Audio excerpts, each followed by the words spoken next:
Премиерот Христијан Мицковски ги поддржува протестите на револтираните граѓани во државата, бидејќи тие се демократска алатка. Апсолутно се придружувам на изразувањето револт и гнев,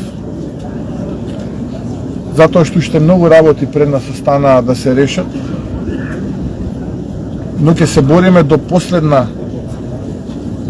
атом енергија кој што го имаме да исправиме нешто во името на идните генерации кои што доаѓаат.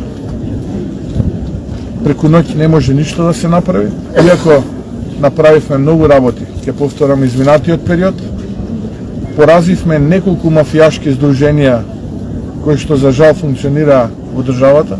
Ќе продолжиме и во периодот кој што следи. Состојбите треба да се менуваат. Оваа влада беше браник помеѓу доброто и лошото. Да не дозволиме да продолжи понижувањето, разграбувањето,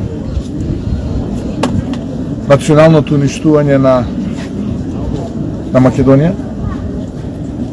И токму тоа е за тие политички глодари проблем кој што сакаат преку овие протести да добијат некој политички поен, па гледаат шанс. Мицковски најави строи контроли и понатаму. Досега се констатирани енормен процент на неправилности. Разработуваме план акционен